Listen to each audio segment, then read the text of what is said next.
15,000 ரூபாய்க்கு ஒரு பேராசிரியர் ஒரு கல்லூரி விரிவுரையாளர் வேலை பார்க்குறாரு. ஆணும் பொண்ணும் வேலை பார்க்குறதுனா என்ன பொருளாதார வளர்ச்சி அது? பொருளாதாரத்தில் வீழ்ச்சி ஏற்பட்டிருக்கு. வெளியில பகட்டுக்கு பண்றாங்க.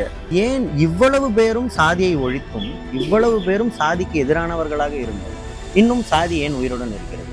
எல்லாரும் யாரை போய் கேட்டாலும் சாதி ஒழிக்கணும்னு தான் சொல்றாங்க. ஆனாலும் ஏன் அது உயிரோடு? எந்த பகுதியில் எந்த தொகுதியில் அடர்த்தியா என்ன ஜாதி இருக்கோ அந்த ஜாதியில இருந்து வேட்பாளரை போடுறது. அந்த ஜாதியிலையும் எல்லாரையும் வேட்பாளரை போடுறது இல்லை. நீ சொந்தம் எவ்வளவு செலவு பண்ணுவ அந்த ஜாதியில, உன்னுடைய ஜாதி ஓட்ட நீ எத்தனை விழுக்காடு வாங்குவ? அதுக்கு ஸ்டாலின் தான் சொல்லணும். என்னன்னா திராவிட மாடலுங்கிறார் அவர். தமிழர்களுக்கு ஒரு மறுவார்ப்பு செய்து விட்டோம், எல்லாமே மாறி போச்சு, உலகத்துக்கே முன்மாதிரியாக நாங்கள் தமிழ்நாட்டை வச்சிருக்கிறோம், அதுக்கு திராவிட அரசியல் தான் காரணம் என்று பேசிட்டு இருக்காரு. அடுத்த இனங்கள் நம்மளை ஆக்கிரமிக்குது. இந்திக்கான லட்சக்கணக்கில் அன்றாடம் வந்துகிட்டே இருக்கான். ஏற்கனவே ஆந்திராக்காரங்க எல்லா தொழிலையும் கைப்பற்றிட்டு இருக்கான். இந்த பழக்கத்தை உடனடியாக துண்டிக்கணும் அப்படின்னா தனி மனித அளவிலே வாய்ப்பு இல்லைன்னு மக்கள் நம்ப ஆரம்பிச்சாங்க. அந்த நிலைமைக்கு கொண்டு வந்துருச்சு இந்த அரசாங்கம். அப்போ இதை எப்படி இவங்க மீண்டு வருவாங்க? நம்ம தமிழ் இலக்கியத்திலலாம் கிடையாது அதை பற்றி. ரிக்வேதத்திலேயே 4 வர்ணங்களை இறைவன் படைத்தான் என்று சொல்லி 4 வர்ண தொழிலும் சொல்லுகிறார்கள். சாதிய ரீதியாக அன்னைக்கு சிக்கல் அதிகமாக இருந்து இன்னைக்கு சிக்கல் குறைவாக இருக்கிறதுனால கலாச்சார ரீதியாக திராவிடம் ஓரளவுக்கு தமிழகத்தை முன்னேற்றி இருக்குன்னு தான் எடுத்துக்கலாமா? இல்லை இதை எப்படி பார்க்கலாம்? சாதி என்ற சொல் தமிழ் சொல் இல்லை, தமிழர்களிடம் சாதி இல்லை என்று சொல்லுவார். அதுபோல்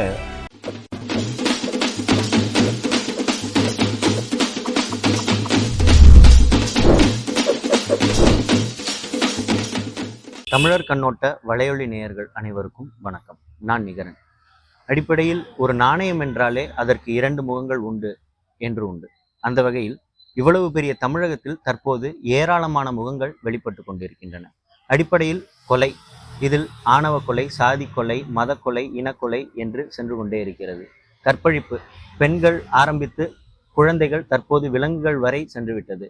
கூலிப்படை, இதல்லாமல் தற்பொழுது பள்ளி மாணவர்கள் பயன்படுத்தும் போதைப் பொருட்கள் என்று ஏராளமான சிக்கல்களை தற்போது தமிழகம் சந்தித்துக் கொண்டிருக்கிறது.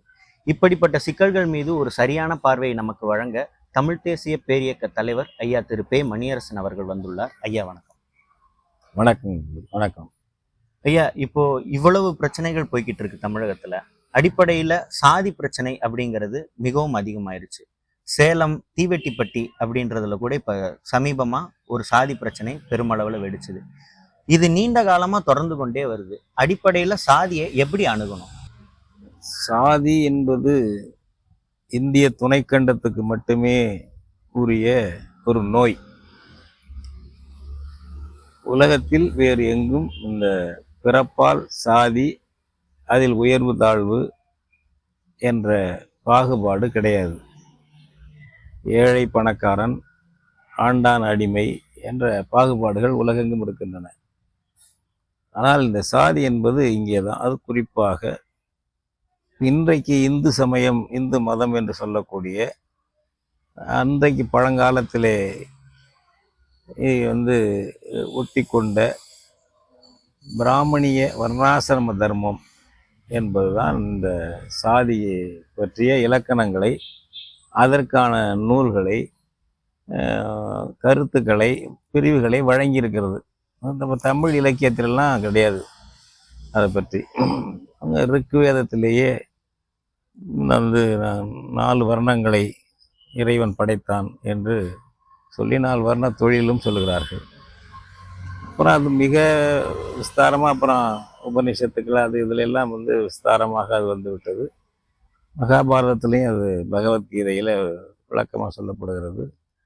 வர்ணாசிரம தர்மத்தை பற்றி எழுதியிருக்காங்க. மனுஸ்மிருதி அங்குலம் அங்குலமாக மனுஸ்மிருதி எழுதியிருக்கு ஜாதியை பற்றி, பிரச்சனை பற்றெல்லாம். அதனால் இது ஒரு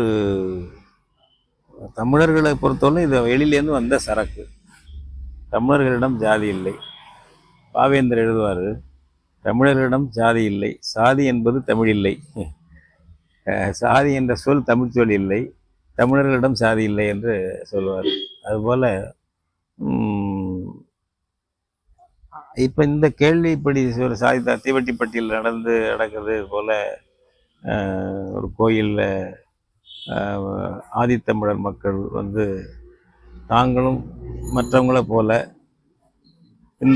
மிகவும் பின்தங்கிய வகுப்பினரை போல நாங்களும் வந்து சந்நிதியில் நின்று வணங்கணும் கடவுளை அப்படின்னு சொல்லும்போது அவர்கள் வந்து இல்லை கோயிலுக்கு வெளியில் நின்று தான் வழக்கமாக கும்பிடுவாங்க, அப்படி தான் இப்பொழுதும் கும்பிடணும் என்று சொல்லி தடுத்திருக்காங்க. அந்த மிகவும் பின்தங்கிய வகுப்பு அல்லது பிற்படுத்தப்பட்ட வகுப்புங்கிற வகுப்பை சேர்ந்த மக்கள் தடுத்து அந்த கோயில் இந்து சமய அறநிலையத்துறையில் உள்ள கோயில் அது.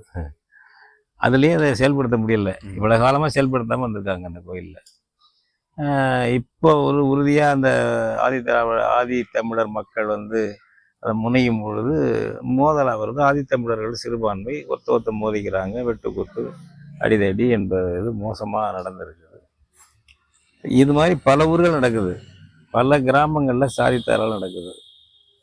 தகராறு நடக்காத ஊர்களில் கூட அப்படியே முகாம்கள் மாதிரி பிரிஞ்சு ஒரு ஒட்டுறவு இல்லாமல் சமூகம் இருக்குது. ஒரு கிராம சமூகம் கூட ஒட்டுறவு இல்லாமல், இது தனி, இந்த பட்டியல் வகுப்பு மக்கள் தெருக்கள்னால் அது தனி, மற்றதெல்லாம் இந்த தனி. அதான் மற்றதில் அவங்களுக்குள்ள 1000 ஜாதி இருக்கும், ஆனால் ஒட்டு மொத்தமாக அந்த இவங்களை ஒதுக்கி வைக்கிறது, அதாவது வித்தியாசமாக பார்க்கறது என்ற போக்கு இருக்குது.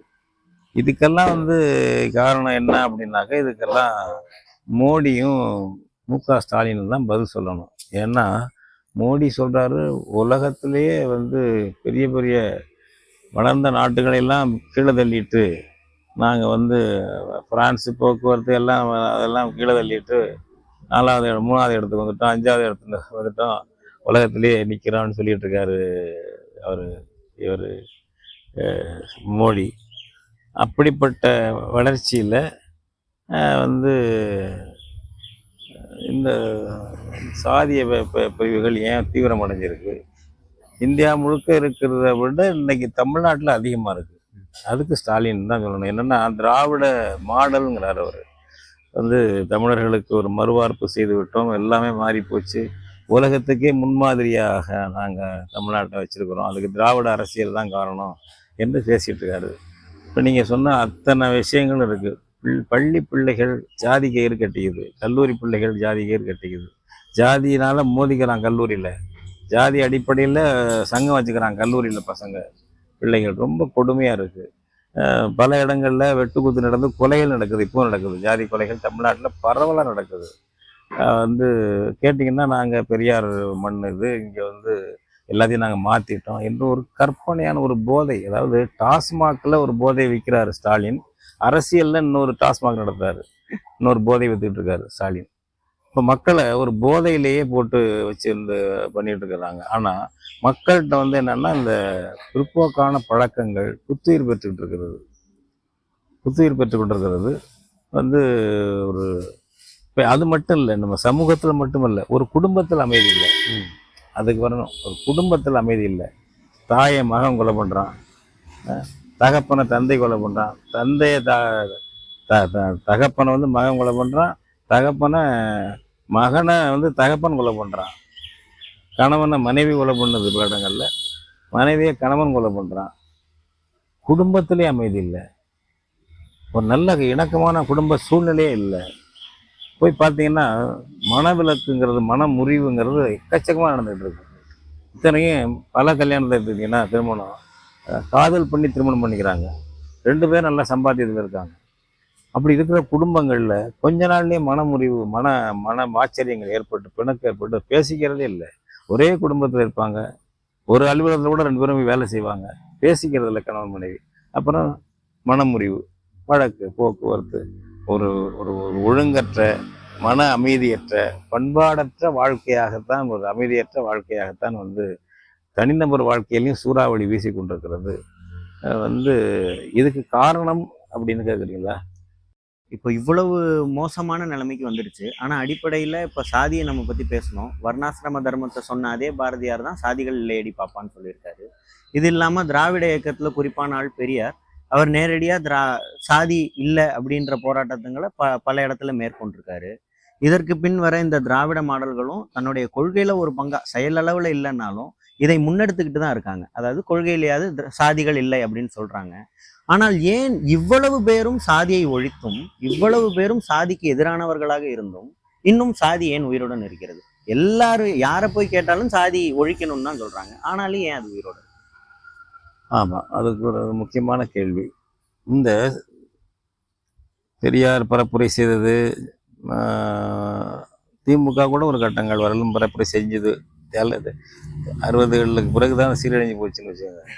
ஒரு சாதி அரசியல் வேண்டியதில்லை, சாதி பார்க்கக்கூடாது என்ற நிலையில இருந்ததெல்லாம் உண்டு. ஆனால் பிற்காலத்தில் என்னாச்சுன்னாக்க, இந்த சாதி உணர்வை, அது யார் சாதி கூடாதுன்னு பிரச்சாரம் ஆகலோ அவங்களே சாதி உணர்வை பயன்படுத்தி வாக்குகளை வாங்கும் கூடிய அரசியலுக்கு வந்தாங்க. அதுக்கு நீங்க காங்கிரஸுக்கு உண்டு, அது ஒரு சாதி தலைவர்களுக்கு சாதி பற்று உண்டு, ஒரு ஜாதி உண்டு. ஆனா திமுக வந்த பிறகு 60களில் 67 பிறகு 70லேருந்தே வச்சுக்கலாம்ல திமுக. அதுக்கு முன்னாடி கூட அந்த அளவுக்கு இல்லை. 70க்கு பிறகு திமுக வந்து சாதி வாக்கு வங்கியை குறி வச்சு உருவாக்குச்சு. சாதி வாக்கு வங்கியை அவங்க வந்து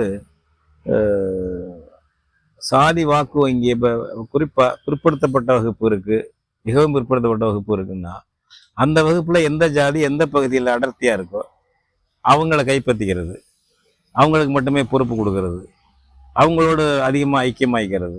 அந்த மாதிரி ஒரு ஜாதி வாக்கு வங்கிக்கு, அதெல்லாம் ஒவ்வொரு பகுதிக்கு ஒவ்வொரு மண்டலத்தில் ஒன்று இருக்குது நமக்கு. அது மாதிரி தமிழ்நாட்டில் அப்படியாக ஜாதியை ஊக்கப்படுத்தியது. எடுத்துக்காட்டாக இப்போ அவங்க வந்து தேர்தலில் வேட்புமனு கொடுக்கறதுக்கு முன்னாடி ஒரு கேட்பு மனு அந்த கட்சியும் கேட்கும், யார் யாரை விரும்புறீங்கன்னு கேட்பாங்க.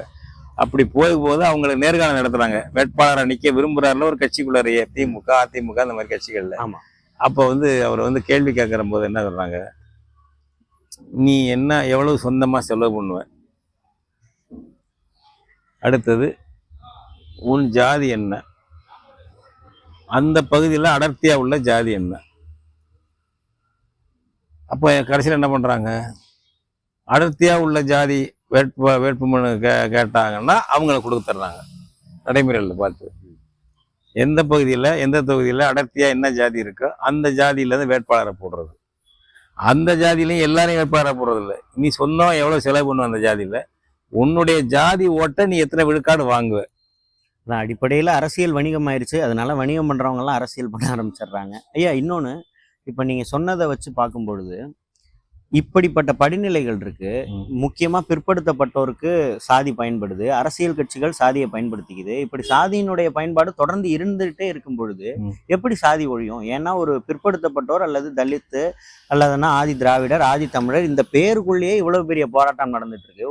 உன்னை தலித்துன்னு சொன்னேன்னா இல்ல நான் ஆதி திராவிடன் வந்துடுறான், உன்னை நீ ஆதி திராவிடன்னு சொன்னா ஆதி தமிழர்னு ஒருத்தர் வந்துடுறாங்க. இதுக்குள்ளேயே இவ்வளவு சிக்கல்கள் இருக்கு.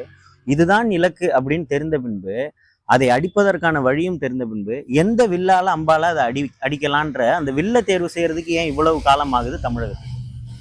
இல்லப்பா, அதுக்கு எந்த வில்ல தேர்வு செய்யறது என்பதுனாக்க அது ஒரு லட்சியம் தேவைப்பா. ஒரு லட்சியத்தை பேசினா மட்டும் பத்தாது, லட்சியத்துக்கு உண்மையா உழைக்கணும். அதை வந்து இப்போ 2 விஷயம் இதில் நான் சொல்லிடுறேன். அதாவது என்னன்னா, இப்போ இந்த சாதி பார்த்து வேட்பாளர் நிறுத்துறது போலவே ஜாதி பார்த்து தான் கட்சி பொறுப்பு கொடுக்கறது, ஒன்றிய செயலாளர் மாவட்ட செயலாளர் உட்பட.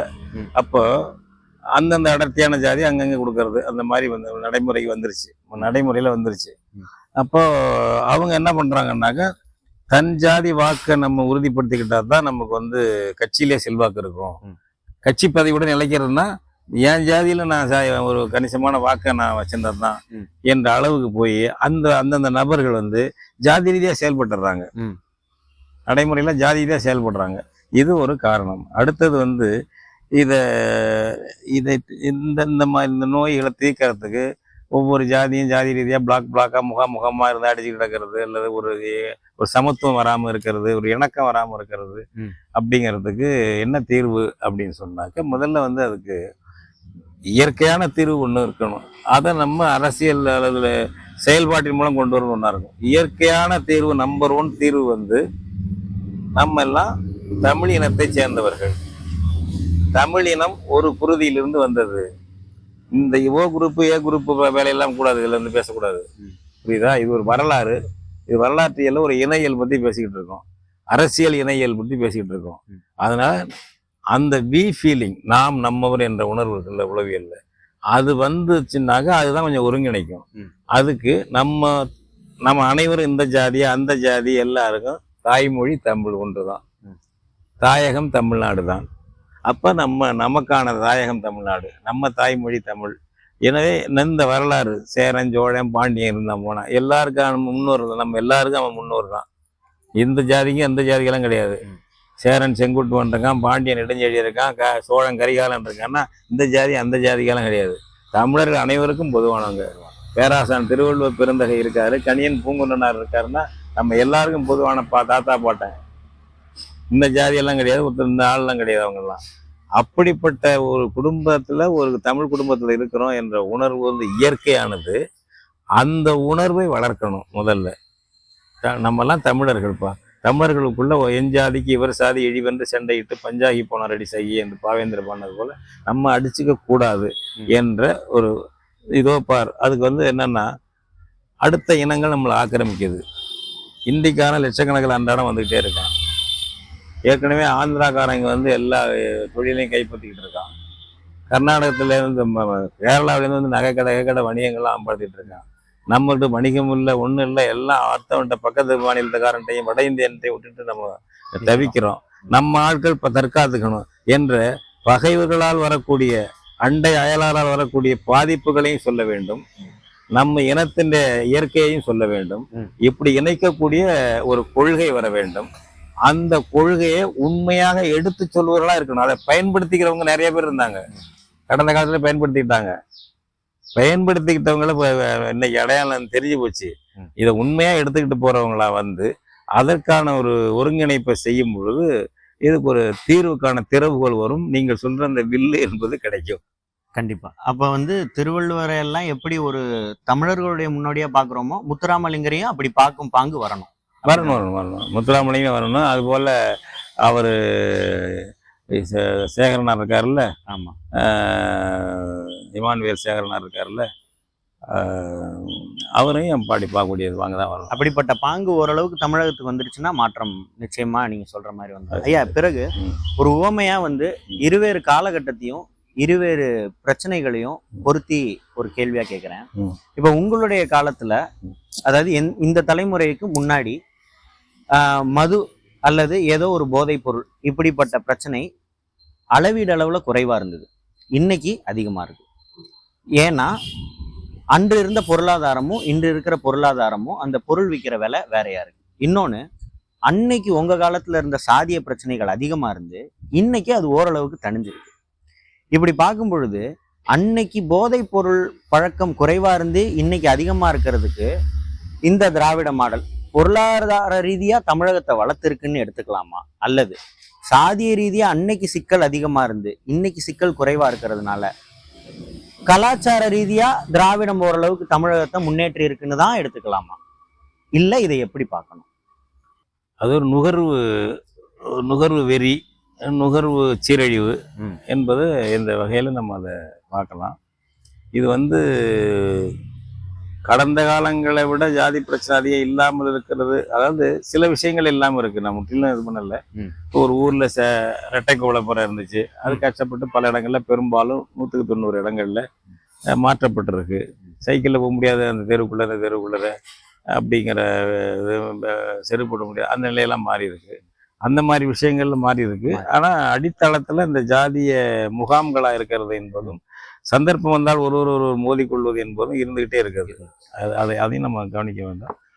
அடுத்தது வந்து ஒரு பொருளாதார வளர்ச்சியினால் இப்படி இது ஒரு நுகர்வு கலாச்சாரம் வளர்ந்து ஒரு நுகர்வு சீரழிவுகள் வருகிறதா என்பது வந்து அது அடித்தளமா இருக்கிறதுக்கு வாய்ப்பு இல்லை. என்னன்னா, பொருளாதார வளர்ச்சி என்பதுன்னு எடுத்துக்கிட்டீங்கன்னாக்க ஒரு தனிநபர் வாழ்க்கை என்பது ரொம்ப மோசமடைஞ்சிட்டு இருக்கு. ஆமா, பழைய காலத்தை விட இப்ப நம்ம படிச்ச பிள்ளைகளுக்கு வேலை இல்லாம, உரிய வேலை இல்லாம இருக்கிறது லட்சக்கணக்கில் கோடிக்கணக்கில் இருக்கு. படிச்ச பிள்ளைகள் அறகுற வேலைக்கு எங்கேயே போய் இப்போ வந்து எம்எஸ்சி படித்த பிள்ளைகள், பிஹெச்டி படித்த பிள்ளைகளாக இருக்கட்டும், இப்போ ஆணோ பெண்ணோ ஒரு ஒரு துணிக்கடையில் வேலைக்கு போனால் மாதம் 6,000 7,000 சம்பளத்தில் இருக்காங்க.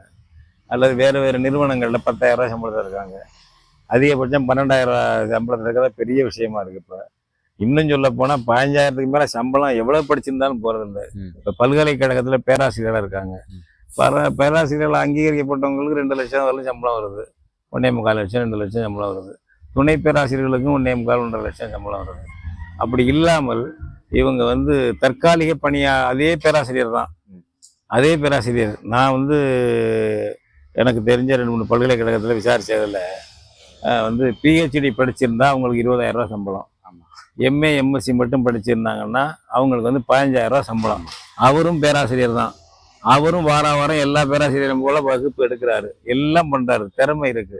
15,000 ரூபாய்க்கு ஒரு பேராசிரியர் வந்து ஒரு கல்லூரி விரிவுரையாளர் வந்து வேலை பார்க்குறாரு, ஆணும் பொண்ணும் வேலை பார்க்குதுன்னா என்ன பொருளாதார வளர்ச்சி அது? பொருளாதாரத்துல வீழ்ச்சி ஏற்பட்டிருக்கு. வெளியில பகட்டுக்கு பண்றாங்க. அதாவது உண்மையான சத்தாக உணவு சாப்பிட முடியல, 3 வேளை ஒழுங்கா சாப்பிட முடியல, வாயை கட்டி வயிற்ற கட்டி கொஞ்சம் துணிமணியை பளபளப்பா போட்டுக்கிட்டு செலவு பண்ணி போட்டுக்கிட்டு மினுக்கிட்டு தெரியுற நம்ம மக்கள் அதுவும் உள்கூடற்று ஒரு வாழ்க்கை தரம் எப்படி இருக்கணுமோ.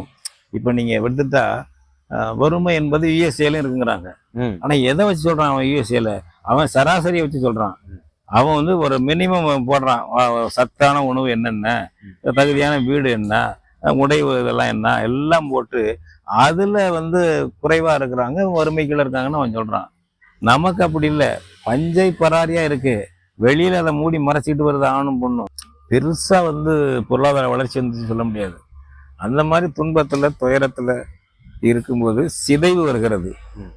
இந்த மது பழக்கம் என்னன்னா, இந்த கவலைகள் இருந்து மனதை மாற்றுவதற்கு, எதிர்காலம் குறித்த அச்சத்திலிருந்து மனதை மாற்றுவதற்கு, வீட்டுல பெற்றோர் படக்கூடிய துன்பங்கள், கணவன் அம்மாவும் அப்பாவும் போடுகிற சண்டை, நீங்க இதெல்லாம் நோய் நாடி நோய் முதல் நாடி மாதிரி அப்பாவும் அம்மாவும் வறுமையினாலையும் பல காரணங்களாலையும் பக்குவம் இல்லாமல் போட்டுக்கிற சண்டை, அல்லது அப்பம் குடிச்சிட்டு வந்து போடுற சண்டை, மனைவி கிட்ட போடுற சண்டை, அம்மா கிட்ட போடுற சண்டை, இதையெல்லாம் பார்த்து பார்த்து வெதும்பி போயிருக்கிற பிள்ளைகள் இதுல இருந்து மாறுவதற்கு போதைய நாடுது. இது ஏதோ காசு மிகுந்து போய் ஏதாவது செய்வாங்கிறதுனால இல்லை, அமைதியற்ற வாழ்க்கையில போதைய நாடுறாங்க. அதாவது துன்பத்தை மறந்து இருக்கிறதுக்கு. அது மாதிரி கிராமங்கள்ல வந்து பாத்தீங்கன்னா குடிக்க போறது டாஸ்மாக் அரசாங்கம் திறந்து விற்குது. அது வந்து குடிக்கிறதுக்கு வந்து குற்றம் இல்லைன்னு ஆயிடுச்சு. இப்போ சமூக குற்றமும் இல்லை, காவல்துறை குற்றமும் இல்லை அப்படின்னு ஆயிடுச்சு. அதனால என்ன ஆச்சுன்னாக்க, இது ஒரு போய் குடிக்கிறது இருக்கு. குடிக்கிறதுங்கிறது வந்து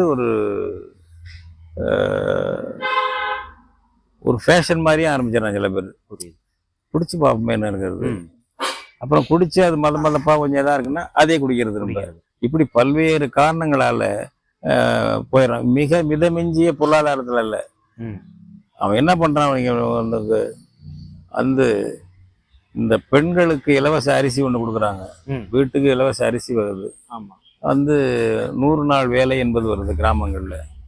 இதை வச்சுக்கிட்டு சில குடும்பங்கள் ஓட்டுதே தவிர, இவன் ஆம்பளை சம்பாதிக்கிறது வந்து குடியிலையும் அதுலேயும் பெரும்பாலும் காலி பண்றான், அல்லது பாதி அதில் காலி பண்ணிடுறான். வெறும் குடிக்கிறதுனால என்னாச்சுன்னா உழைக்க போக மறுக்கிறான். இப்போ ஒரு கடினமான வேலை பல காலத்தில் செஞ்சாங்கல்ல, அந்த வேலையெல்லாம் செய்ய போறதுக்கு மறுத்து, உண்மையாக நமக்கு வந்து உழைப்பாளிகள் தேவைன்னா அந்த உழைப்பாளி சம்பளம் கொடுத்தாலும் கிடைக்கிறது இல்லை கிராமங்கள்ல. அந்த மாதிரி பல தொல்லைகள் இருக்கு. இது எல்லாம் காரணம் வந்து நான் என்ன சொல்றேன்னாக்க, இதுக்கெல்லாம் காரணம் இதெல்லாம் ஒழுங்குபடுத்துறது யாரு? அரசு. அரசு ஒழுங்குபடுத்தணும். அரசு அறத்தோட நடக்கணும். அரசு என்பது அறத்தோட நடக்கக்கூடிய அரசு அல்ல இப்ப இருக்கிறது. அது ஒரு கார்பரேட். கட்சியும் ஒரு கார்பரேட் நிறுவனம். இப்போ திமுக அதிமுகன்னா அதெல்லாம் கார்பரேட் நிறுவனங்கள். அவங்க நடத்துகிற அரசியலும் கார்பரேட் தான். எப்படி வந்து வாக்கு அடுத்த இடம் வாங்கலாம், இதில் பர்சன்ட். இப்போ ஒரு கான்ட்ராக்ட், ஒரு கட்டடம் கட்டுறாங்க, ஒரு சாலை போடுறாங்கன்னா 100க்கு 40 ரூபா வெட்டுத்தொகை என்று முதலமைச்சருக்கு, சம்பந்தப்பட்ட அமைச்சருக்கு, மாவட்ட அமைச்சருக்கு, ஆளுங்கட்சி பொறுப்பாளர்களுக்கு, அப்புறம் அதிகாரிகளுக்கு, அந்த துறை அதிகாரிகளுக்கு என்று 40 விழுக்காடு லஞ்சம் போயிடுது. இந்த லஞ்சத்தை இப்படி ஒரு வரி, மறைமுக வரி போல், இன்டைரக்ட் டாக்ஸ் போல மாற்றி அமைத்தவர் ஜெயலலிதா தான். அதுக்கு முன்னாடி கருணாநிதி எல்லாம் வாங்க தெரியாமல் வாங்கி நேரடியாக வாங்கி மாட்டிக்கிட்டாரு. சர்க்காரிய கமிஷன்லாம் வந்தது. ஜெயலலிதா வந்து தான் ஒரு வரி மாதிரி யாருக்கும் தெரியாமல் அது வரி போயிட்டே இருக்கும். அந்த அதிகாரிகள் வசூல் பண்ணி அனுப்பிக்கிட்டே இருப்பானுங்க. இவங்க கைக்கு நேராக போது அவங்க சொல்லக்கூடிய அக்கௌண்ட்டுக்கு போயிடும். அந்த மாதிரி மாற்றி 40 விழுக்காடு வரைக்கும் ஒரு அரசு வேலையில் வெட்டுத்தொகை பகிர்ந்து எடுத்துக்கலாம்னு உருவாக்குனாங்க. அதைத்தான் பின்னாடி வந்த கருணாநிதியும் செயல்படுத்தினார். அப்போ எடப்பாடி, ஜெயலலிதா, எடப்பாடி, அதுக்கப்புறம் இப்போ ஸ்டாலின் அதை பயன்படுத்திட்டு இருக்காரு. இப்படி இவங்களுக்கு இப்படி இப்போ இது ஒரு கார்பரேட் நிறுவனங்கள். இவங்களுக்கு என்ன, ஒருத்தரும் பல 100 கோடி 1000 கோடி சொத்தை சேர்ந்துருக்காங்க. திமுக அதிமுக இருக்க ஆட்கள்லாம் பார்த்தீங்கன்னா முன்னாள் அமைச்சர்களாக இருக்கட்டும், இன்னாள் அமைச்சர்களாக 100 கோடி 1000 கோடி. இப்போ 100 கோடிங்கிறதெல்லாம் குறைச்ச பிச்சை காசு மாதிரி நினைக்குது அவங்களுக்கு. அவ்வளோ இடங்களும் இதுவும் இருக்குது. இந்த மாதிரி ஒரு அரசியல் என்பது ஒரு கார்பரேட் ஆயிடுச்சு. கார்பரேட்காரவங்க என்ன பண்ணுவாங்க, இப்போ 1 ரூபாய்க்கு ஒரு உயிர்காக்கு மருந்தாக இருக்கும், அது அடக்க விலை 1 ரூபாயா இருக்கும். அவன் உற்பத்தி செலவு 30 ரூபாய் வைப்பான். அவன் தான் அரசியல்வாதி. இப்போ அவன் தான் கட்சி நடத்துகிறான். சாதாரண ஆட்கள் இது மாதிரி இவங்களை ஈடு கொடுத்து சாதாரண ஆட்கள் கட்சி நடத்த முடியாத நிலை வந்து விட்டது. ஐயா, இப்போ இவ்வளவு பெரிய விளக்கத்துக்கு பிறகு நீங்க சொல்றது வந்து, நான் வந்து பொருளாதார அளவுல வளர்ச்சி அடைஞ்சிருக்கான்னு கேட்டேன், நீங்க வீழ்ச்சின்ட்டீங்க. ஆனா இதை தாண்டி ஒண்ணு சொன்னீங்க, வளர்ச்சி வீழ்ச்சி என்பதை தாண்டி இந்த போதைப் பொருள்ல ஒரு சூழ்ச்சி நடக்குது. இப்படிப்பட்ட அரசாங்கமே வந்து மாணவர்களையும் தமிழர்களையும் வந்து போதை பழக்கத்திற்கோ அல்லது மது பழக்கத்திற்கோ தூண்டும் பொழுது அல்லது தூண்டுவதற்கு வாய்ப்பளிக்கும் பொழுது இதை எப்படி கடந்து வர்றது இவங்க? ஏன்னா இதுக்கு பல ஆண்டுகளா பழகிட்டாங்க. இந்த பழக்கத்தை உடனடியா துண்டிக்கணும் அப்படின்னா தனி மனித அளவிலேயே வாய்ப்பு இல்லைன்னு மக்கள் நம்ப ஆரம்பிச்சிட்டாங்க. அந்த நிலைமைக்கு கொண்டு வந்துருச்சு இந்த அரசாங்கம். அப்ப இதை எப்படி இவங்க மீண்டு வருவாங்க? அதான் இப்போ வந்து இதை வந்து இளந்தலைமுறை தான் சிந்திக்கணும். எழுதப்படாத வெள்ளை தாள்களில் தான் புதிதாக லட்சியங்களை எழுத வேண்டும். இன்றைக்கு இளம் தலைமுறை புதிய வாக்காளராக வரக்கூடிய நிலையில் இருக்கவங்க, இன்னும் வாக்காளர் வயதை அடையாத இளைஞர்கள், இளம் பெண்களும் ஆண்களும் தான் சிந்திக்கணும். இது அது மாதிரி பெரியவங்க உள்ளவங்க அவங்கள்ட்ட இந்த செய்தியை கொண்டு போய் சேர்க்கணும். நாங்கள் இதுல எல்லாம் சீரழிஞ்சு போன பெரியவங்களெல்லாம் மாத்துறேன் அப்படிங்கிற இமயமலையை புரட்டுற வேலையெல்லாம் செஞ்சிருக்க முடியாது. நான் இமயமலை புரட்டுற வேலை செய்ய முடியாது. பெரியவங்களா இருக்கவங்க இளைஞர்களுக்கு சொல்லுங்க. நம்ம விகிதம் குறைவாக இருக்கலாம். பெரியவங்க இப்படி தூய்மையா நினைக்கிறவங்க, இப்படி மாற்றம் வேணும்னு நினைக்கிறவங்களுடைய விகிதம் குறைவா இருக்கலாம். நம்ம பிள்ளைகளுக்கு, எதிர்கால தலைமுறைக்கு, நம்ம பிள்ளை எடுத்த விட்டு பிள்ளை, அடுத்த ஒரு பிள்ளை, அந்த பிள்ளைகள்கிட்ட கொண்டு போய் சேர்க்கணும். அப்படி சேர்க்கும் பொழுதுதான் வந்து அவங்கள்ட்ட வந்து வரணும். அவங்கள்ட்ட என்ன வரணும்? பதவி, பணம், விளம்பரம் 3க்கும் ஆசைப்படாத சமூக லட்சிய நோக்கம் வரணும். இந்த நிபந்தனையை வச்சுக்கணும். பணம், பதவி, விளம்பரம் அல்லது புகழ், இது 3க்கும் ஆசைப்படாத ஒரு லட்சிய வெறி உண்டாவணும் பிள்ளைகளுக்கு. அப்படி வரும்பொழுது அவங்க வீதியில இறங்கி போராடக்கூடிய காலம் வரும்போது தான் அதுக்கு மாற்றம் வரும். அப்படி அவங்க வரணும்னாக்க அவங்களுக்கு ஒரு லட்சியம் தேவை. ஒரு லட்சியத்தை அவர்களே உருவாக்க முடியாது. சின்ன பிள்ளைகளுக்கு தெரியாது, அவங்களுக்கு தெரியாது. அனுபவப்பட்டவங்க ஒரு தன்னலமற்று தனக்கான பதவி ஆசையற்று ஒரு லட்சியத்தை உருவாக்கணும். அதுதான் நாங்கள் சொல்றது வந்து முதல்ல வந்து நமக்கு அடிப்படை வந்து நம்ம ஒற்றுமையா இருக்கிறதுக்கு நம்ம இனம், தமிழ் இனம் என்பது தான். ஒவ்வொரு இனமும் விழிப்படைஞ்சு அவனுக்கு நாடு அடைஞ்சிக்கிட்டு இருக்கான், அல்லது மாநில கட்சி வச்சுக்கிட்டு அவன் கட்சி தான். இப்போ பார்த்தீங்கன்னா ஊபியில், பீகார்ல எல்லாம் மாநில கட்சியில் வந்துருச்சு. பாரத மாதாவுடைய சிரேஷ்ட புத்திரர்கள் அவங்கெல்லாம் அவங்க மாநிலங்கள்லேயே மாநில கட்சிகள் வந்துருச்சு. அப்படி அவன் மாநில இன உணர்வோடு இருக்கான். நம்ம தமிழர்கள் என்ற இன உணர்வோடு இருக்கணும். நமக்கான மொழி உலகத்திலேயே முதல் மொழி, மூத்த தாய்மொழி, நம்ம பண்பு மிகச்சிறந்தது. எனவே நம்ம வந்து தமிழர்கள் நமக்குள்ள சாதி சண்டை, மதச்சண்டை கூடாது. முஸ்லீமாக இருக்கலாம், நீ இந்துவாக இருக்கலாம், கிறிஸ்டினாக இருக்கலாம், அதை பற்றி பிரச்சனை இல்லை. தமிழர்கள் ஒன்றா இருக்கணும், சேர்ந்து தான் வாழணும் என்ற அந்த உணர்வோடு வரணும். அடுத்தது வந்து நம்ம இனம், மொழி எல்லாம் அடிமையாக தான் இன்னைக்கு இருக்குது. அபாயங்களை புரிஞ்சுக்கணும். இப்போ நம்ம ஊரில் சுற்றி தொழிற்சாலைகள் வருது. நம்ம எத்தனை பேர் தமிழ் அதில் முதலாளியாக இருக்கான்? தொழிற்சாலைகளில் தமிழ் பிள்ளைகள் எவ்வளோ பேருக்கு வேலை கிடைக்குது? இந்திக்காரன் தான் அதிகம் வேலை கொடுக்குறாங்க. இந்திய அரசு நிறுவனங்கள், ரயில்வேயாக இருக்கட்டும், வானூர்தியாக இருக்கட்டும், துறைமுகமாக இருக்கட்டும், பிஹெச்எல்லாக இருக்கட்டும், அல்லது நெய்வேலியாக இருக்கட்டும், ஆவடி படைக்கல தொழிற்சாலை, துப்பாக்கி தொழிற்சாலை திருச்சி, எங்கே இருந்தாலும் சரி இந்திக்காரங்க தான் அதிகம் வேலை. தமிழர்களுக்கு நம்ம படித்த பிள்ளைகள் நமக்கு இல்லை என்ற இதை புரிதலோடு இதுக்கு நாங்கள் ஒரு கொள்கை தமிழ் தேசியம் என்று சொல்கிறோம். இது ஒன்றும் யாரும் இட்டு கட்டுறது இல்லை. எமது தேசிய இனம் தமிழர், எமது தேசிய மொழி தமிழ், எமது தேசம் தமிழ் தேசம், தமிழ் தேசத்திற்கு இறையாண்மை வேண்டும் என்பது தமிழ் தேசியத்தின் லட்சியம் என்று நம்ம சொல்கிறோம். இந்த மாதிரியான ஒரு தமிழ் தேசிய லட்சியத்தை இதை தேர்தல் அரசியல் மூலமே அதை மாற்றிடுவோம் அடையுவோங்கிறது சிரமம். தேர்தல் வேண்டாம்னு நாங்கள் சொல்லலை. தேர்தல் நடக்கட்டும், பங்கெடுக்கட்டும். ஆனால் இதுக்கு அப்பால் இந்த லட்சியத்தை முன்வைக்கணும். ஒரு உயர்ந்த சரியான லட்சிய முன்வைக்கப்படாத சமூகம் போகும் திசை தெரியாமல் சின்னாபின்னமாகி சிதறி அழிந்துவிடும் என்பார்கள். ஒரு இலக்கு வைத்து இந்த லட்சியத்தை அடை என்று சமூகத்தை விரட்ட வேண்டும். அதுதான் தனக்குள் கட்டுப்பாட்டையும் ஒழுக்கத்தையும் கொண்டு வரும், பண்பையும் கொண்டு வரும். அப்படிப்பட்ட ஒரு லட்சியத்தை அடையக்கூடிய பயணத்தை மேற்கொள்ளாத சமூகம் இப்படித்தான் சீரழிஞ்சு சாதி சண்டை மத சண்டை போட்டுக்கிட்டு குடிச்சிட்டு அது பண்ணிட்டு களவாடி கொண்டும் வெட்டு குத்து பண்ணிக்கிட்டோம் குடும்பம் அமைதி இல்லாமல் கிடக்கும். நாம் அந்த தமிழ் தேசியம் என்ற லட்சியத்தை முன்வைக்கிறோம். அந்த லட்சியத்தை நோக்கி எல்லாரும் செய்யுங்க. இது யாரும் ஒரு தமிழ் தேசிய பேரியக்கம் என்ற இந்த அமைப்புக்கு மட்டும் உரியதில்லை. இந்த இனத்துக்கு உரியது, இந்த மொழிக்கு உரியது, இந்த தாயகத்துக்கு உரியது, இது உள்ள அனைவருக்கும் உரியது என்ற முறையில் அப்படிப்பட்ட லட்சியத்தை அவர்கள் ஏந்த வேண்டும். அவர்கள் முன்னால் நாம் வைக்க வேண்டும், மூத்த தலைமுறையை வைக்க வேண்டும், இளைஞர்களிடம் அதை கொண்டு செலுத்த வேண்டும். அடுத்தது ஒன்று சொல்லி நான் முடிச்சுக்கிறேன். எதுவும் ஈக்கலையாமல் தேர்ந்தெடுக்கணும்னு நினைக்கக்கூடாது. எந்த சிக்கலும் வரக்கூடாது, எதுவும் வரக்கூடாது. எனக்கு லட்சியம் உயர்ந்த லட்சியம் அடையணும். சிக்கல் வந்தால் நான் ஏற்பேன், ஈகம் செய்ய தயாராவேன். அமைதி வழி போராட்டம் நடத்திய காந்தியடிகள் எவ்வளவுதான சிறையில் இருந்தார். அஹிம்சா போராட்டம் நடத்திய காமராஜர் 8 ஆண்டுக்கு மேலே சிறையில் இருந்தாரா இல்லையா? பண்டித நேரு 10 ஆண்டுக்கு மேலே சிறையில் இருந்தாரா இல்லையா? ஏன் வழக்கறிஞர் வாவு சிதம்பரனார் சிறையில் இருந்தார், செக்கெடுத்தார். அவர் இன்றைக்கு வாழ்ந்து கொண்டிருக்கிறார். அவரை போல் வழக்கறிஞர்களாக 100கணக்கான பேர் அந்த இருந்தார்கள். அவர்கள் பேர் யாருக்கும் தெரியாது. எனவே நீங்கள் வரலாற்றில் வாழ வேண்டும். நம்முடைய தமிழ், நம்முடைய இனம் வரலாற்று வழியில் அடுத்த தலைமுறைக்கும் வாழ வேண்டும் என்று நினைப்பவர்கள் இந்த உயர்ந்த லட்சியத்துக்கு தன்னாலான ஒப்படைப்புகளை செய்து கொள்ள வேண்டும். அதில் இழப்புகள் வந்தால் அதை ஏற்கவும் தயாராக இருக்க வேண்டும்.